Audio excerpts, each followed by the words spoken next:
विल्लोळीतील प्राणघातक हल्ला, फरार संशयित दाम्पत्य जेरबंद, ब्लॅकमेल, धमक्या आणि अनैतिक संबंधांच्या मागणीचा संताप.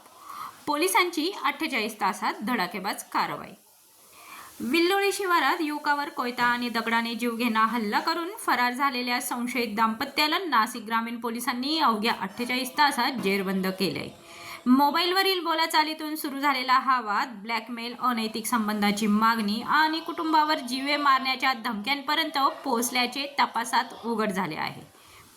13 एप्रिल रोजी सायंकाळी नाशिक तालुका पोलीस ठाण्याच्या हद्दीत विल्लोळी गावाच्या शिवारात सूरजकुमार मोहनलाल सोलंकी जैन, राहणार अमरधाम रोड, नानावली, जुने नाशिक यांच्यावर अज्ञात महिला व पुरुषाने लोखंडी, कोयता आणि दगडाने प्राणघातक हल्ला केला होता. या हल्ल्यात त्यांच्या दोन्ही हातांवर, मानेवर आणि डोक्याच्या मागील बाजूस गंभीर जखमा झाल्या. या प्रकरणी नाशिक तालुका पोलीस ठाण्यात गुन्हा क्रमांक 70/2026 भारतीय न्याय संहितेच्या कलम 109 अन्वये गुन्हा दाखल करण्यात आला होता. घटनेनंतर दोन्ही संशयित फरार झाले होते. प्रकरणाचे गांभीर्य लक्षात घेऊन नाशिक ग्रामीणचे पोलीस अधीक्षक बाळासाहेब पाटील आणि अप्पर पोलीस अधीक्षक आदित्य मिरखेलकर यांनी तातडीने शोध मोहीम सुरू करण्याचे आदेश दिले.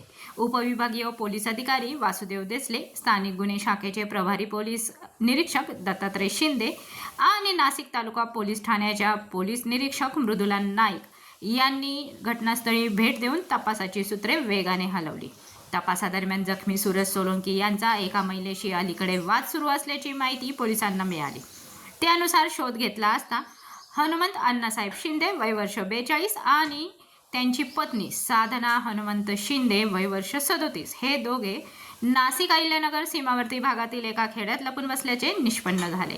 पोलिसांनी सापळा रचून दोघांनाही ताब्यात घेतले. प्राथमिक चौकशीत धक्कादायक बाब समोर आली. जखमी सूरज सोलंकी आणि साधना शिंदे यांची वाडीवर येथील एका कंपनीत ओळख झाली होती. कालांतराने ही ओळख वादात बदलली. पोलिसांच्या म्हणण्यानुसार सूरज सोलंकी हा साधना शिंदे यांना ब्लॅकमेल करून अनैतिक संबंधाची मागणी करत होता. तसेच तिच्या कुटुंबाला जीवे मारण्याच्या धमक्या देत असल्याने साधना आणि तिचा पती हनुमंत यांनी संतापातून हा कट रचल्याची कबुली दिली आहे. यानुसार दोघांनी सूरज सोलंकी यांना विल्लोळी शिवारात बोलावून घेतले. तेथे झालेल्या झटापटीत कोयता आणि दगडाने गंभीर वार करून त्यांना ठार मारण्याचा प्रयत्न केल्याचे तपासात निष्पन्न झाले. दोन्ही आरोपींना न्यायालयात हजर केले असता 2 दिवसाची पोलीस कोठडी मंजूर करण्यात आली. पुढील तपास पोलीस निरीक्षक मृदुला नाईक यांच्या पथकाकडून सुरू आहे. या गुन्ह्याचा उलगडा करण्यासाठी स्थानिक गुन्हे शाखा आणि नाशिक तालुका पोलीस ठाण्याच्या संयुक्त पथकाने उल्लेखनीय कामगिरी बजावली. सीमावर्ती भागात शोध मोहीम राबवत तांत्रिक व गोपनीय माहितीच्या आधारे आरोपींना गजाआड करण्यात पोलिसांना यश आले. ब्लॅकमेलमधून रक्तरंजित सूड या घटनेमागे वैयक्तिक ओळख, कथित ब्लॅकमेल आणि कुटुंबाला दिलेल्या धमक्यांचा स्फोटक संगम दिसून येत आहे. एका साध्या ओळखीचे रूपांतर इतक्या भीषण हल्ल्यात झाल्याने औद्योगिक परिसरातील कामगार संबंध आणि वैयक्तिक तणावाचा गंभीर प्रश्न सुद्धा निर्माण झाला आहे. ब्युरो रिपोर्ट, आपली दुनियादारी, नाशिक.